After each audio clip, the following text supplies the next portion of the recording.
Entonces he colocado un subtítulo y queremos llevarnos una idea de, ¿es posible predecir cuándo y a quién debemos intubar?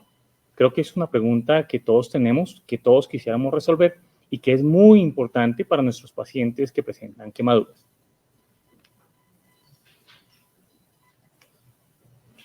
Entonces, esta frase me pareció interesante para poder empezar la charla y dice, es de William Adler, la medicina es la ciencia de la incertidumbre y el arte de la probabilidad.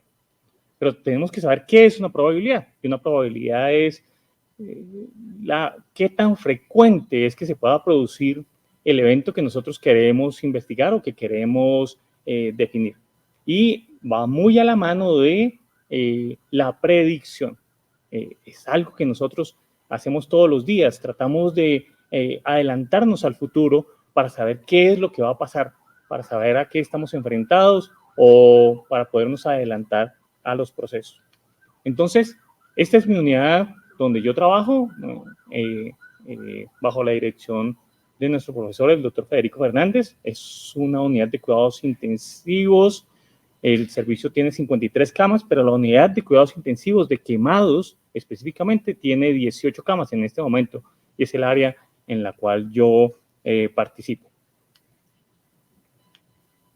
Entonces, rápidamente, ayer lo veíamos en el ABLS, hay varios problemas respiratorios con los pacientes que presentan quemaduras. La lesión por inhalación está compuesta por 3 entidades diferentes, con manifestaciones diferentes, casi siempre presentes en forma conjunta. Me voy a dedicar solamente a comentar la lesión de la vía aérea. Lo demás van a poder accederse en otras charlas o en otras actividades, pero es muy importante la lesión de la vía aérea. Y en este caso, es importante que recordemos la resistencia de la piel. La piel en general, como ayer lo veíamos, presenta una lesión grave, profunda, cuando se expone a, por ejemplo, un líquido a 70 grados en un solo segundo. Se presenta una lesión muy severa. Sin embargo, para que se presenten lesiones de la vía aérea superior, se necesita que la temperatura del ambiente y la temperatura del aire alcance por lo menos unos 150 grados y que además se demore durante un tiempo importante esa exposición. Eso permite que las lesiones infraglóticas sean muy infrecuentes, lesiones relacionadas a temperatura, y que solamente sean visibles o que se esperen cuando las temperaturas alcanzan más de 500 grados. La razón, la vía aérea superior, la supraglotis, tiene un mecanismo que disipa en forma muy efectiva el calor y por eso no vemos con frecuencia lesiones térmicas en la región infraglótica. Entonces, posiblemente con este paciente no tenemos ninguna duda, ¿sí?, de que este paciente tiene que asegurarse la vía aérea en forma inmediata. Ante este paciente no tenemos ninguna dificultad. Llamamos a la persona que esté mejor preparada para hacer el aseguramiento de la vía aérea. Sin embargo, este es el paciente que nos interesa, este es el paciente difícil, que no sabemos qué es lo que necesita o qué es lo que va a pasar en las siguientes horas. Este es el que para nosotros es un reto. Ahí, como ustedes lo ven, el paciente presenta una quemadura de vibrisas, pestañas, las cejas, incluso puede tener algo de voz ronca, puede tener algo de tos, algo de disfagia, y entonces tenemos la duda, sobre todo en las áreas rurales, en centros de menor complejidad, es a qué nos enfrentamos, qué es lo que debemos hacer con este paciente, y esa es la mayor dificultad. Entonces, tenemos que jugar o tenemos que enfrentarnos a un escenario en donde hay dos extremos a los cuales ninguno de los dos queremos enfrentarnos o queremos evitarlos. El uno son las intubaciones innecesarias, que vamos a ver más adelante. En la última década se ha demostrado que hay un aumento importante de las intubaciones innecesarias. Terminaron un paciente con un tubo en la tráquea cuando no lo necesitaba, pero no intubar a un paciente cuando lo corresponde puede llevarnos a una situación de una vía aérea fallida, en donde sea imposible llegar a acceder a esa vía aérea. Entonces tenemos que tener herramientas para poder tomar una decisión lo más certera posible. Entonces, rápidamente voy a mostrar tres estudios. Este es de la Universidad de Washington, 111 pacientes con intubación extrainstitucional. Lo importante de este estudio es que la mitad de los pacientes que llegaron intubados fueron extubados en las siguientes 24 horas a su ingreso. Otro estudio, este estudio es del grupo de Parkland en Texas, en donde 41% fueron extubados en los siguientes 2 días, el 12% fueron extubados en las primeras 24 horas, el mismo día que llega el paciente al centro de quemados. Y este es otro estudio del grupo de California, de la doctora Romanowski y la doctora Palmieri, en donde el 31% de los pacientes, un tercio de los pacientes que llegan intubados, fueron extubados el mismo día del ingreso. Entonces, observen que hay varios estudios en la última década que demuestran que los pacientes no requieren ser intubados con la frecuencia que se está presentando. Y este mismo estudio tiene una frase muy bonita que está en rojo en la parte inferior, en donde dice que es nuestra responsabilidad como comunidad que trabaja con los pacientes que presentan quemaduras, educar a nuestros colegas en el adecuado manejo del paciente, especialmente en el compromiso de la vía aérea. Y esto es lo que tratamos de hacer en este escenario, sobre todo para los médicos rurales, los médicos que están en ambientes de menor complejidad y que la gran mayoría de los pacientes quemados es a donde acceden en la evaluación inicial. Más del 70% de los pacientes no llegan a una unidad de quemados, llegan a un centro de primero o de segundo nivel en donde no hay unidad de quemados, pero que tienen que recibir la atención adecuada y oportuna.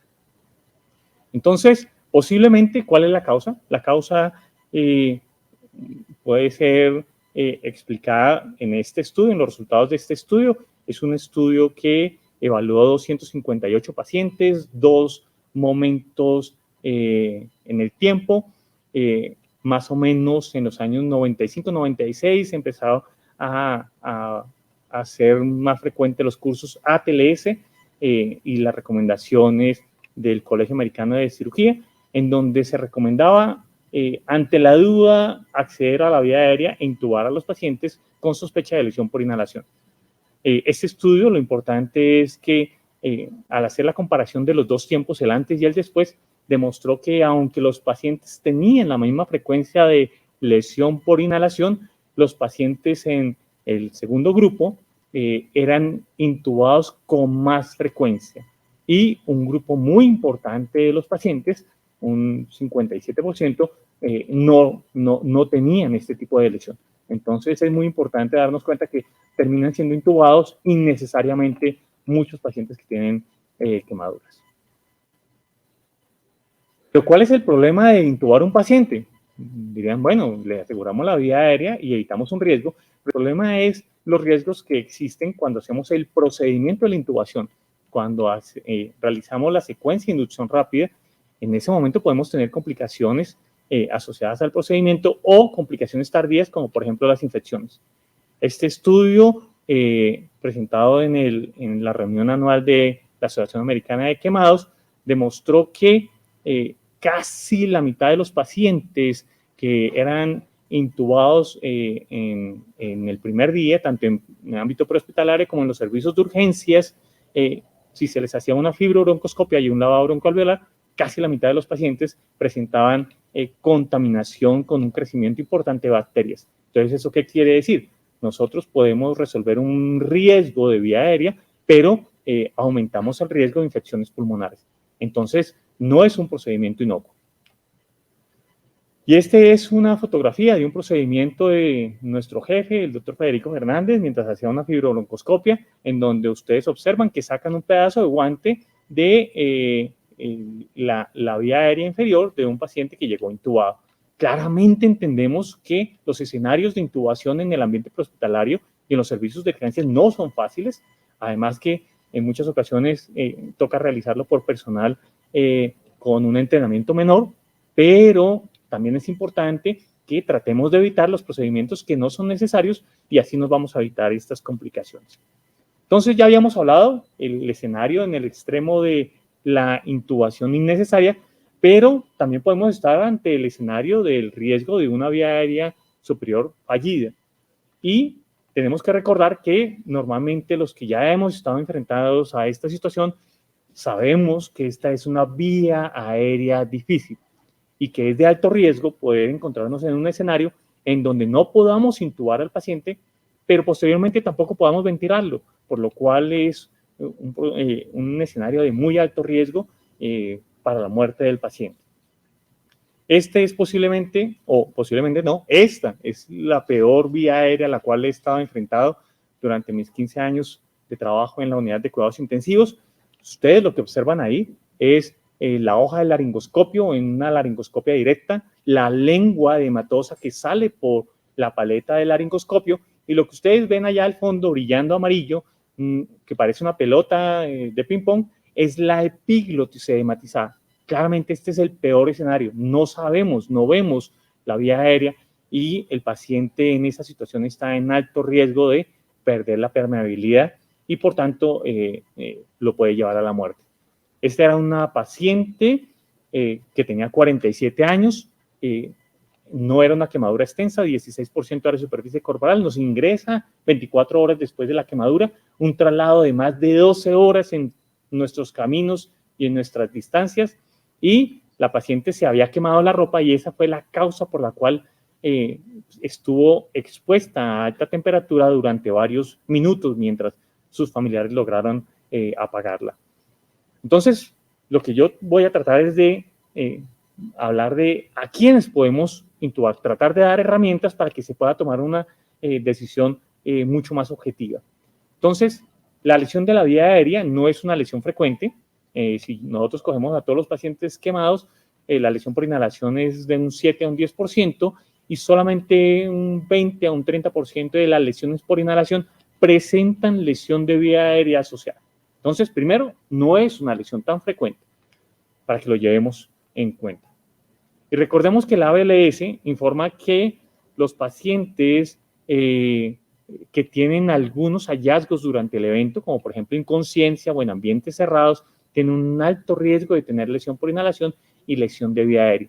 Siempre nos han hablado de los hallazgos físicos clásicos, el esputo carbonáceo, la agitación, la ansiedad, la ronquera, el edema de la orofaringe y la incapacidad para tragar. Pero tenemos que evaluar cuáles de esos hallazgos realmente nos sirven para tomar una decisión.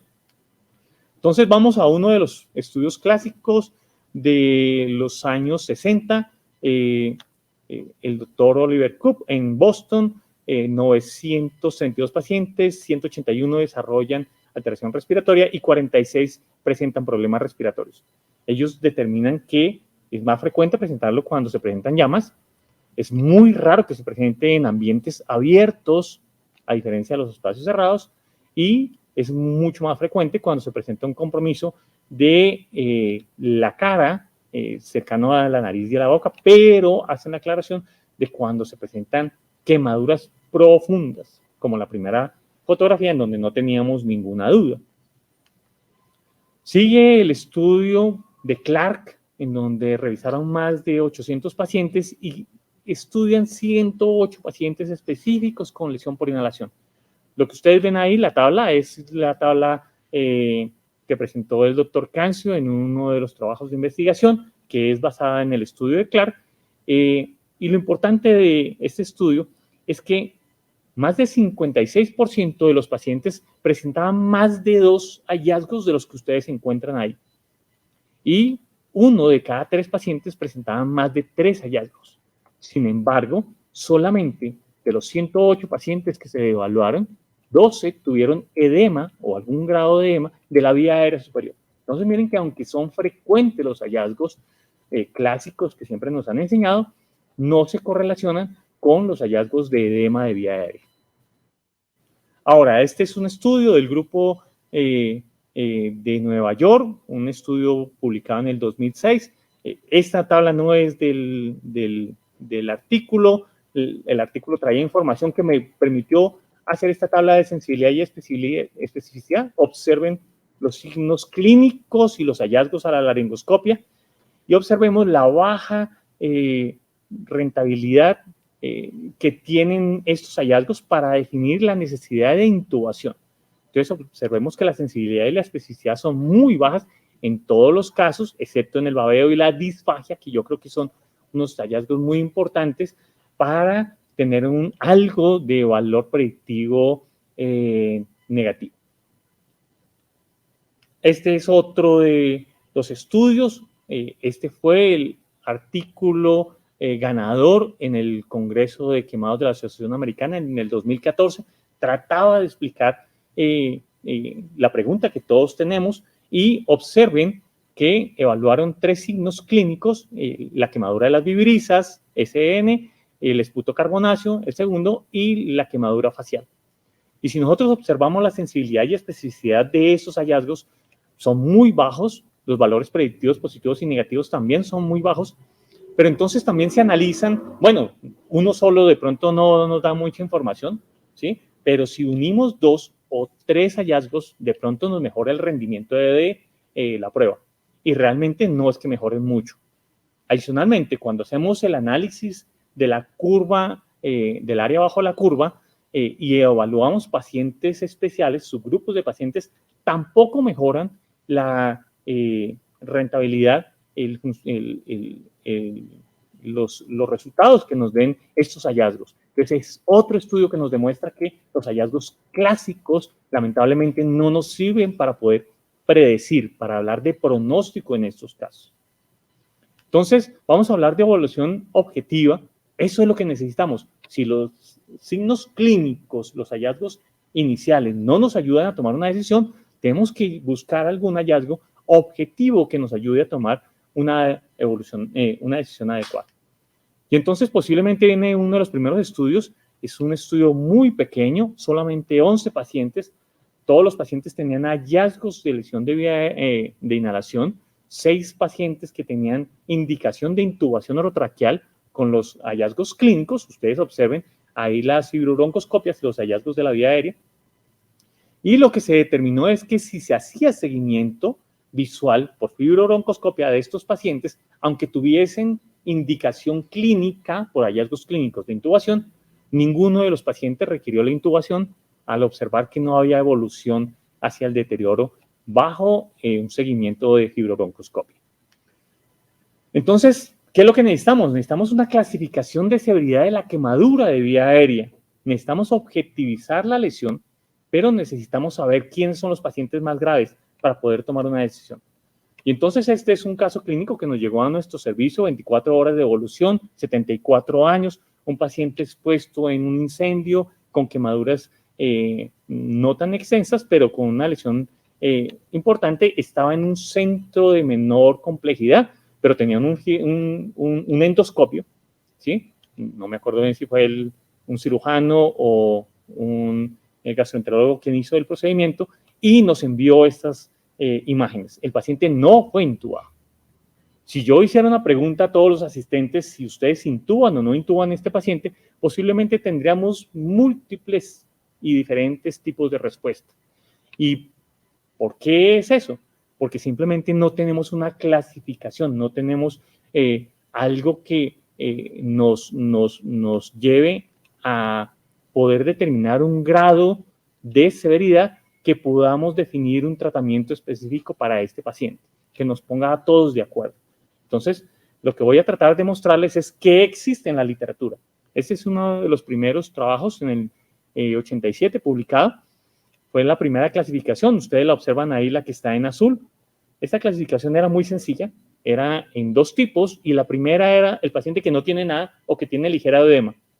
Yo creo que no nos ayuda mucho en definir si el paciente requiere algún tipo de tratamiento.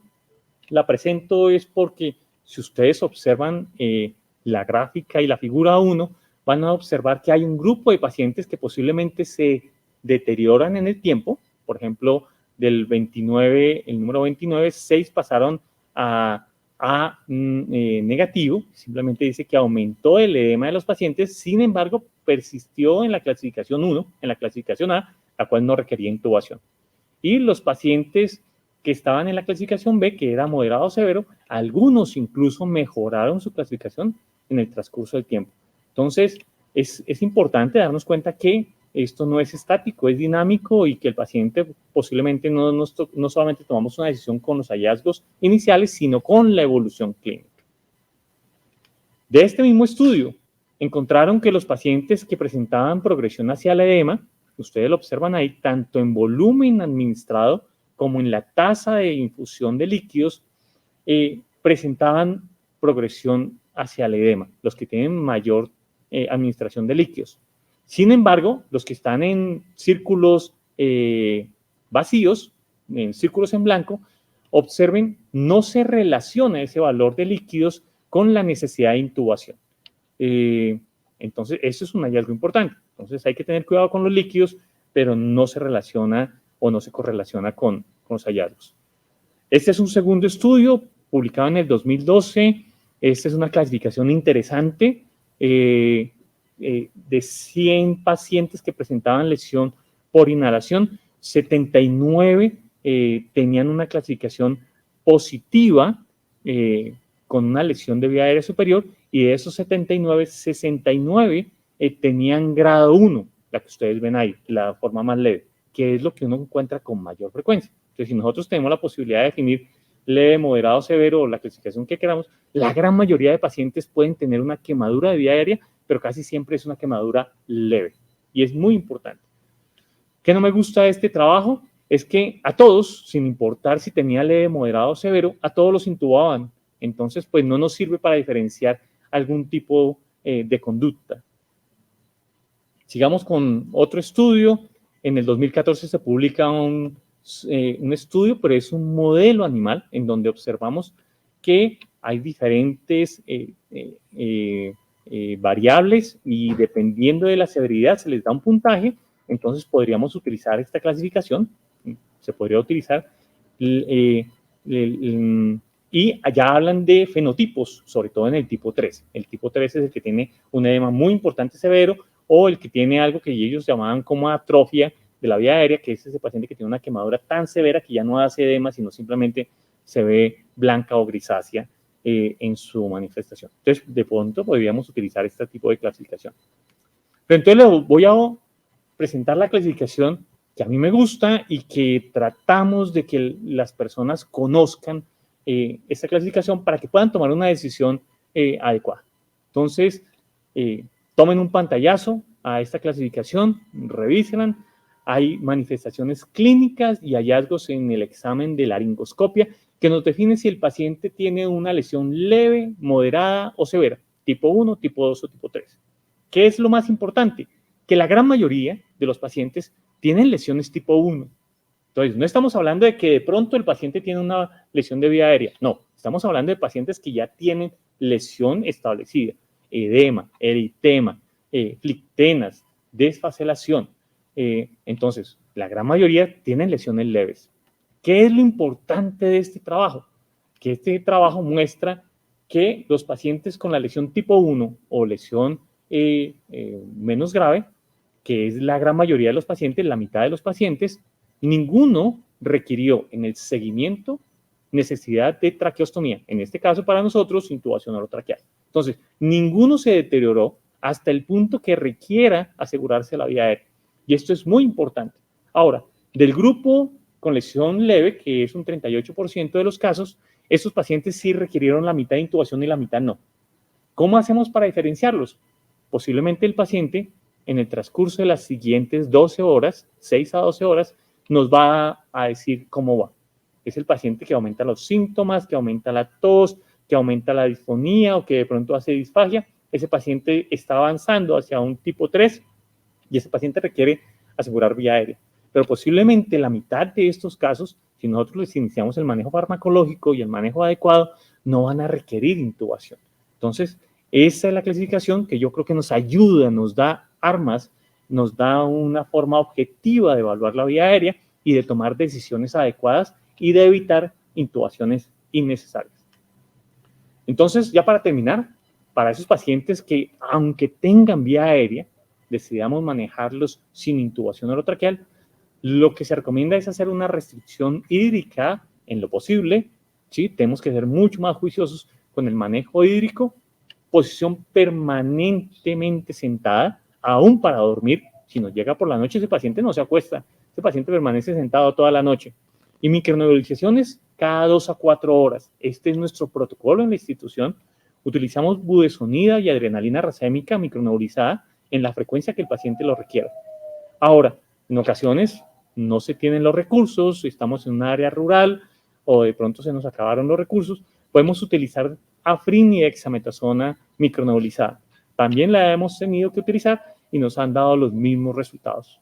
Y lo importante es una reevaluación seriada. Una reevaluación seriada haciendo laringoscopia directa o videolaringoscopia, paciente despierto, en el mejor escenario con analgesia, con el fin de que el paciente permita hacer el procedimiento. ¿Cuándo? Bueno, ya nos quedan algunos casos clínicos. Este paciente, pues claramente no tiene discusión, es un paciente muy extenso, entonces estos pacientes requieren alta reanimación hídrica y por tanto el edema que hacen generalizado también hacen edema de vía aérea y por tanto posiblemente va a requerir intubación rápidamente si es que ya no nos llega intubado. Hay otros pacientes como por ejemplo estos, quemaduras profundas en la cara, quemaduras en la vía, en la boca, que no permiten la apertura oral y que van a hacer el procedimiento más difícil en las horas subsiguientes. Son pacientes que requieren intubación orotraqueal. Este es uno de los casos que tuvimos. Ustedes observen ahí el eritema que tiene en el paladar. Le hicimos laringoscopia. Ustedes observen el edema importante de la úvula y del paladar y de la pared posterior de la faringe. Y cuando nosotros llegábamos allá, pues lamentablemente observábamos el edema importante. La foto no es la mejor, pero pueden creer que se tenía un edema importante. Esto es un paciente que nos llega 28 horas posterior de una quemadura muy extensa. Llegó en un choque del quemado, de esos pacientes que lamentablemente por nuestras distancias y por los recursos nos llegan en forma tardía. La esposa llegó al mismo tiempo, decidimos reanimarla agresivamente, le colocamos su catéter y cuando la estábamos reanimando y alistando todo para acceder a la vía aérea, la paciente hace una obstrucción de la vía aérea y nos puso a correr. Logramos intubarla, pero claramente hacíamos referencia en el ABLS que los pacientes que se les inicia reanimación tardía normalmente hacen edemas mucho más severos y mucho más rápidos.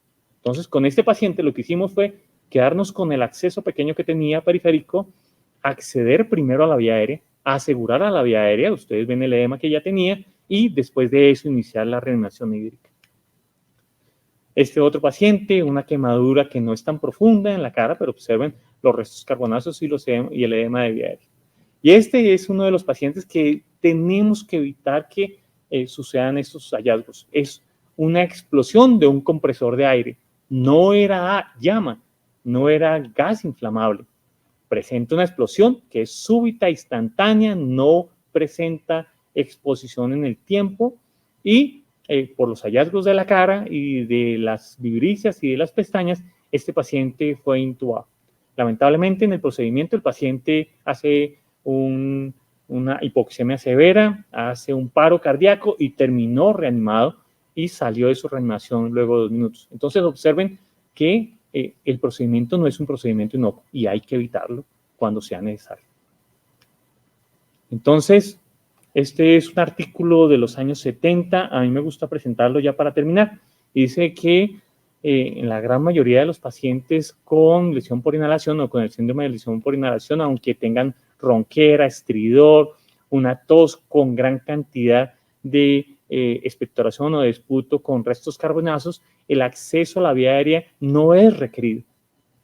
Y, por otra mano, intubar a todos los pacientes que tienen quemaduras faciales, que tienen quemaduras de las vibrisas, restos carbonáceos en la lengua o en el paladar, puede resultar innecesario.